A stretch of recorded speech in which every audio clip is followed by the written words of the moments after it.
The Panthers return home on Sunday to face off against their NFC South rival, the Atlanta Falcons. And looking at both of these defenses, it feels like whichever offense has the ball last will win. Will it be the Panthers? We'll break it all down right here on Locked On Panthers.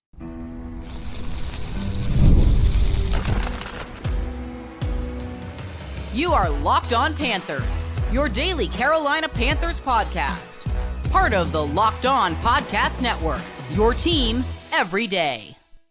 Welcome into another edition of the Locked On Panthers podcast, a part of the Locked On Podcast Network. I'm your host, as always, Julian Council, talking Carolina Panthers with you every Monday, Tuesday, Wednesday, Thursday, yes, and of course, Friday, your team every day. That's our motto here on the Locked On Podcast Network. Subscribe or follow the show for free on YouTube or wherever you listen to your favorite podcast.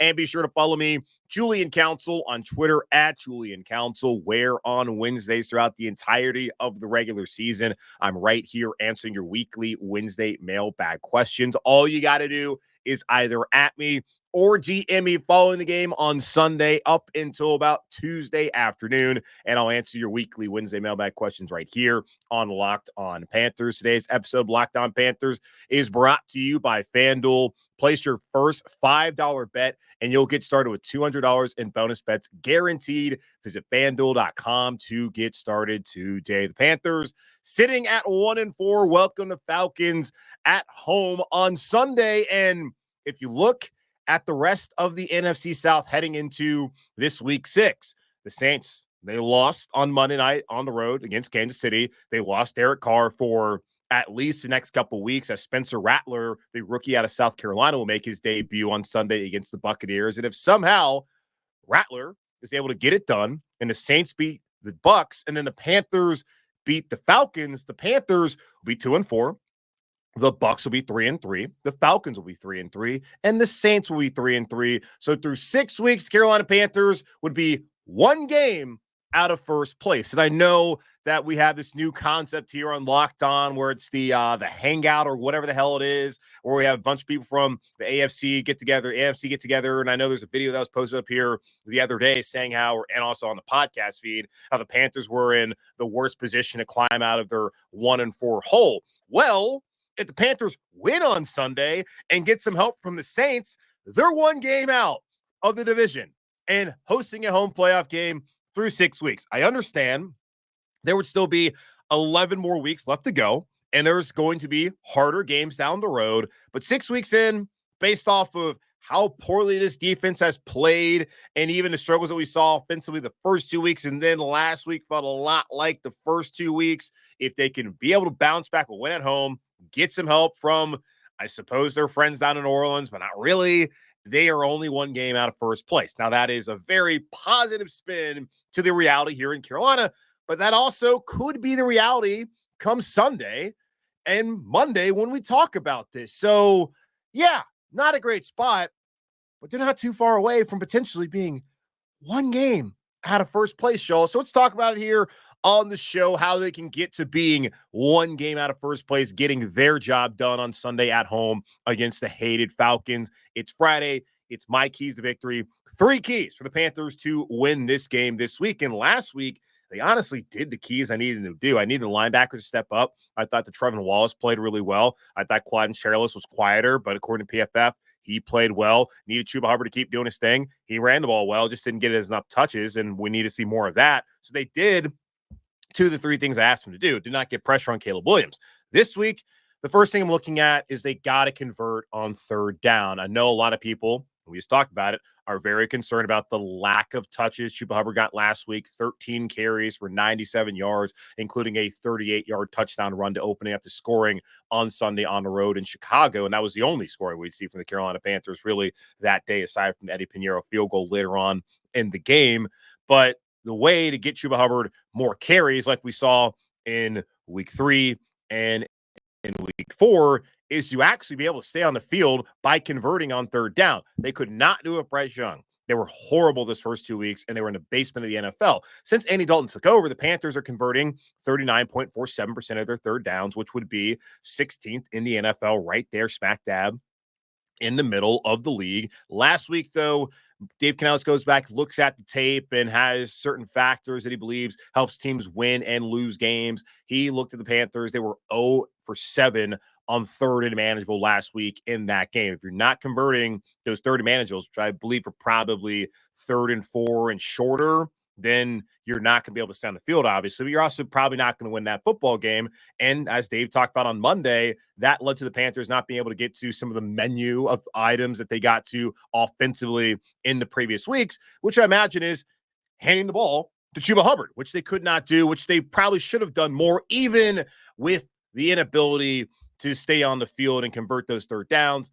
Why not? Hey, I don't care. First, second down runs, rather see that than first and second incompletions, which we saw in the pass game on Sunday against that Bears defense. So got to send the field, got to convert, and get Chuba Hubbard the ball. Number 2, defensively, they got to get off the field. They could not do that week 1, couldn't really do it week 2. They did it week 3 against the Raiders, but then we saw against the Bengals struggle. We saw last week against the Bears, who had been not a good offense. And I guess when we saw the Lauren Cox last week of Locked On Bears, the offense had got their rhythm in that one against the Rams. And then we saw it in the first half against the Panthers, where the Bears scored 27 points in that first half after only scoring 24 points total maximum in some of their games earlier this season. But yeah, the defense has got to be better.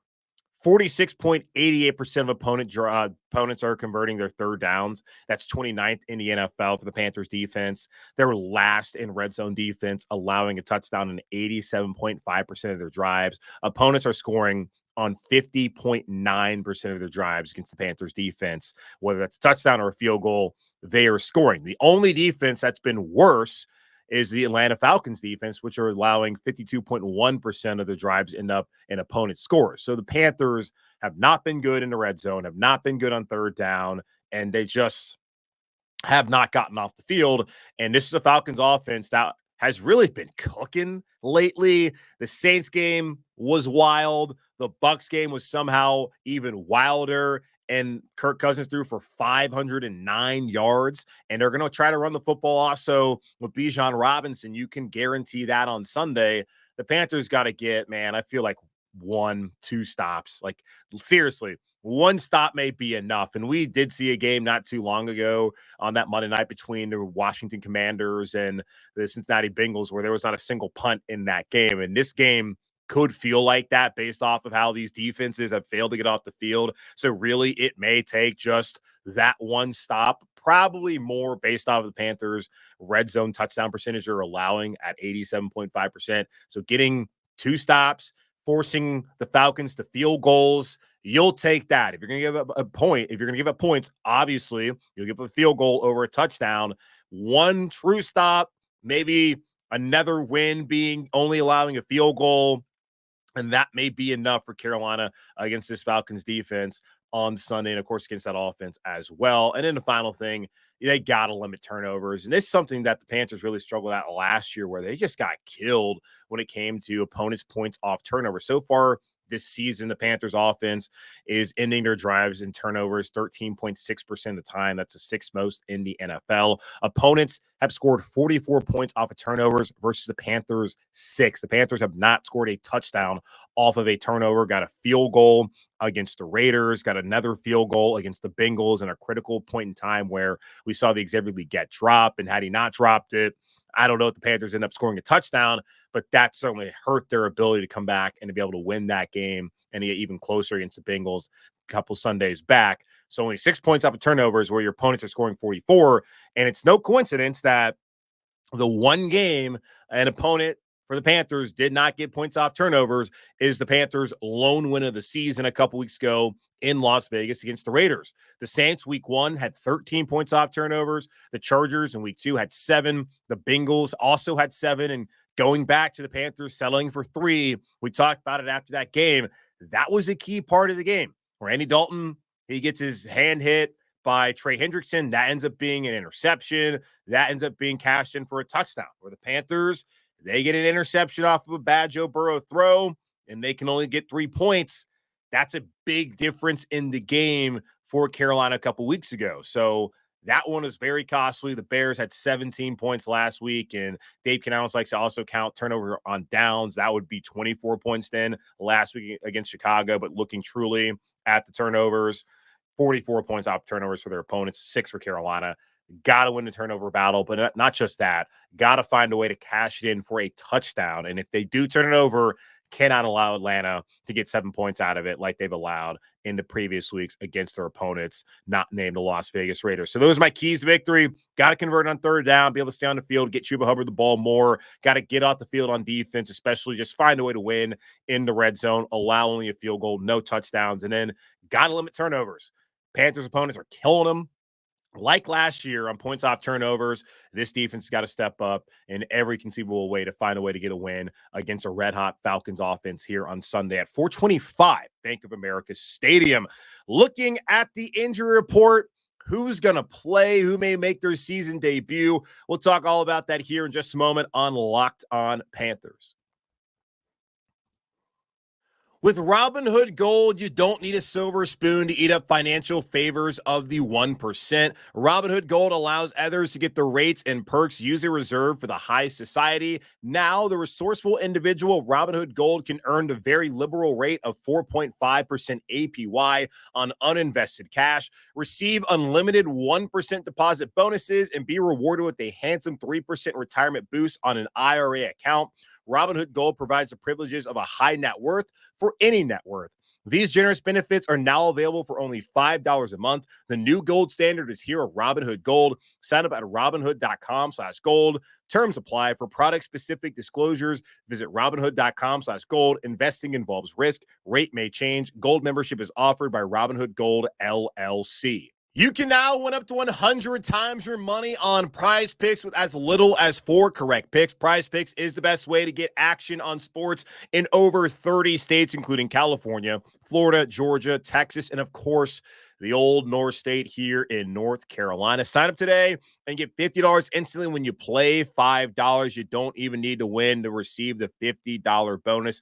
It's guaranteed. Prize Picks is the best way to win real money this football season. Which players are going off? Which ones aren't? Make your picks in less than 60 seconds and turn your sports opinions into real money all season long on Prize Picks.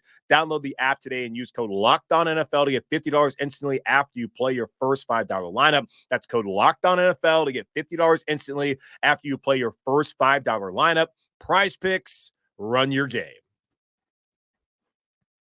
Let's take a look at the Panthers injury report heading into this Week 6 matchup. Of course, we'll hear from Dave Canales later on this afternoon on Friday as he'll give the official game statuses for a few players. Did let us know earlier this week who would not play on the offensive line. So let's look at some of the things that we checked out. Last week, Josey Jewell did not play, dealing with a hamstring and a groin injury, meaning that Trevin Wallace and Claudin Charles had to start at linebacker with Shaq Thompson out for the remainder of the season with that Achilles. Trevin Wallace is going to continue to start, but eventually whenever Josey Jewell is healthy, he'll be back there as one of the starters at that inside linebacker spot. But he did not practice on Wednesday and on Thursday, and that typically signals that player is not going to play. So looking like Claudin Charles is going to make another start. Had 5 tackles last week, one of them solo, and was the 3rd highest graded Panthers defender in that loss in Chicago. Watching that game, didn't really see him making that big of an impact, but I guess he didn't make very many mistakes, according to PFF, which probably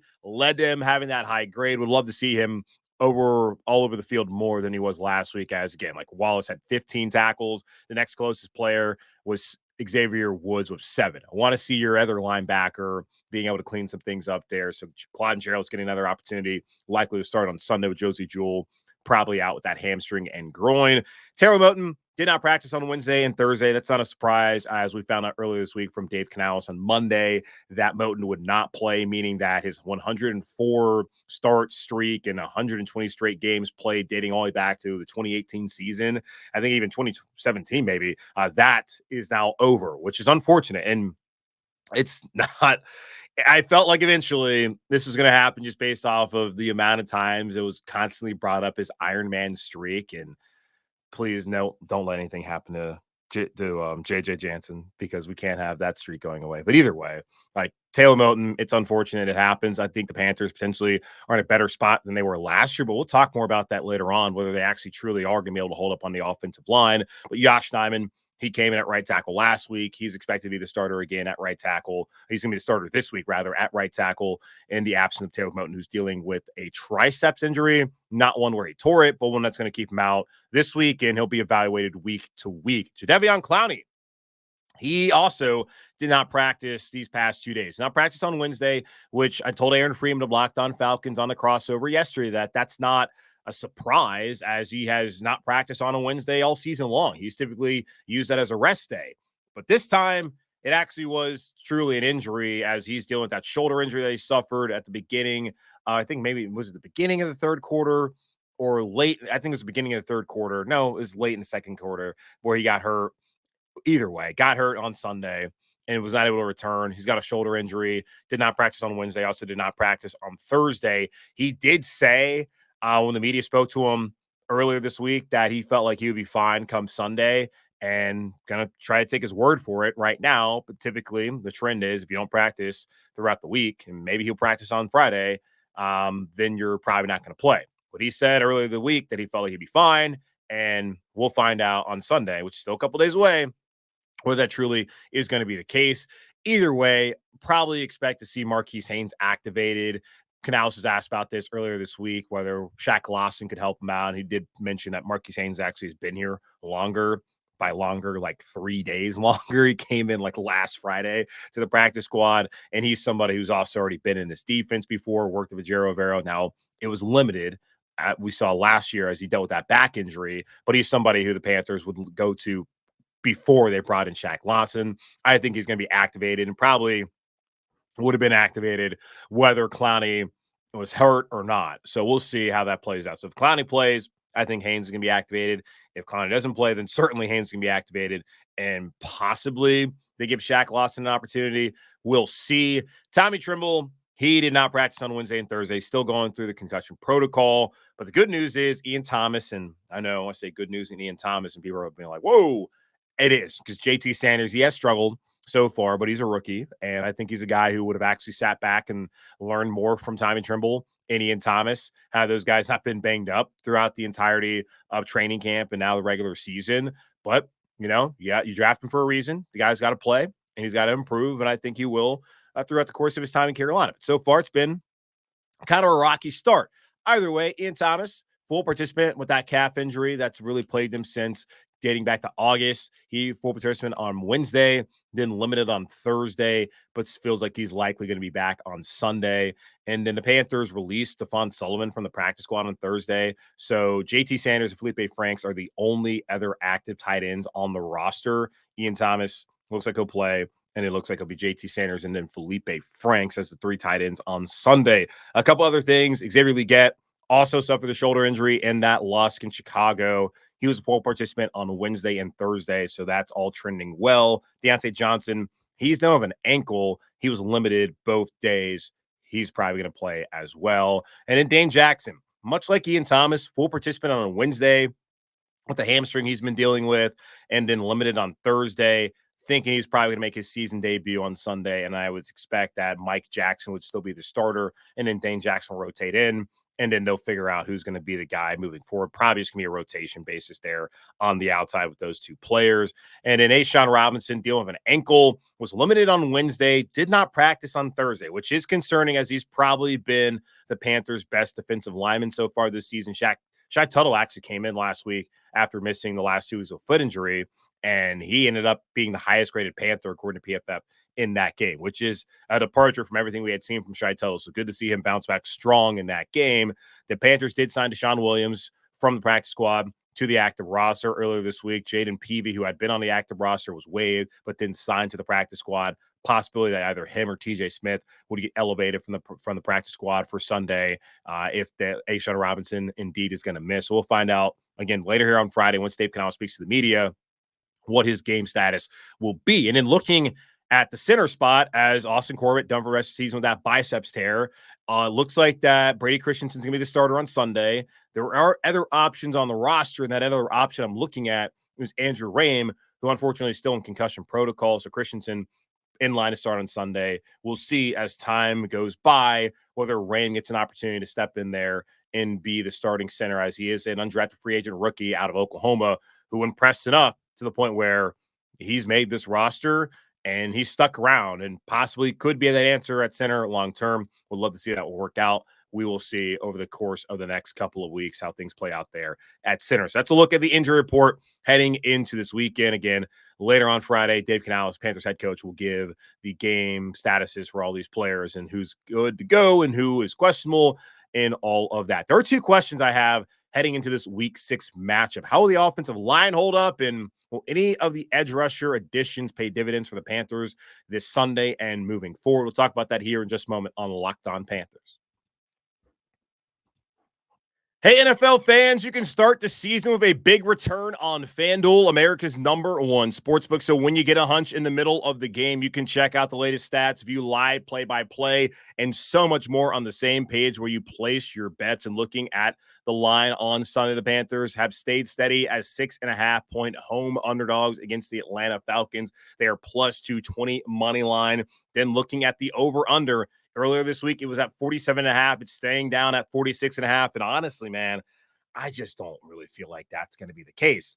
Both defenses can't stop anybody. Now that you have Andy Dalton as the quarterback in Carolina, I think the Panthers offense obviously has been a lot better, even though last week was not great against a good Bears defense. But this is not a good defense. The Raiders didn't have a good defense. The Bengals didn't have a good defense. And the Panthers offense scored 36 points and then 24 points in those games. I'm thinking they can get 30 in this game against Atlanta. So that's my advice. I know last week I said alt line minus 9.5.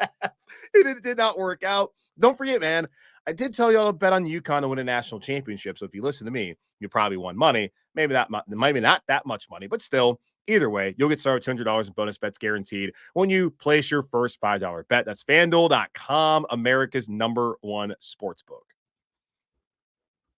I have two questions heading into this Sunday's matchup against the Falcons. The Panthers sit at 1-4. Atlanta coming in, sitting at 3-2, tied at the top of the division with Tampa Bay. They do, of course, have the head-to-head after getting that crazy win last Thursday. And as I told y'all earlier this week and at the top of the show, Panthers win on Sunday, and the Saints win. They're only one game back of Atlanta, Tampa Bay, and New Orleans. But looking at this game and just the coming weeks, two things I really want to figure out how that's going to play out here in Carolina.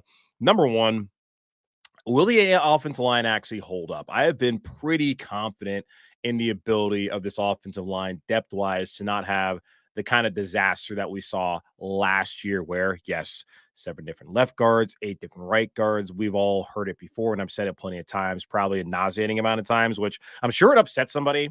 And to this point, I'm going to just keep doing it just to mess with whoever that person is that takes it way too seriously and gets upset by me saying that.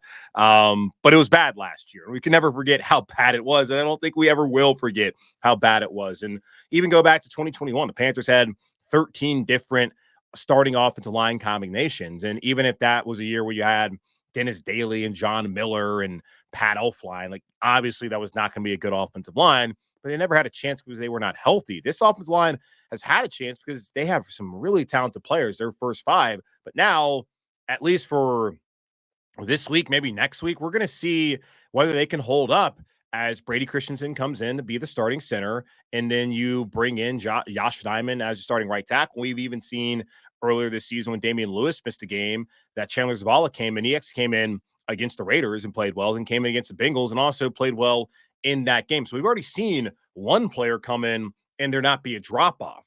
Will there be a drop-off now that 2 starters are out this Sunday against not a great Falcons defense? We will see. The Panthers currently are ranked 7th in Pro Football Focus's pass blocking grade. They're only 20th against the run, or when it comes to run blocking, which I thought was kind of surprising, even though Chuba Hubbard leads the NFL in rushing success rate and is 5th leading rusher in the NFL.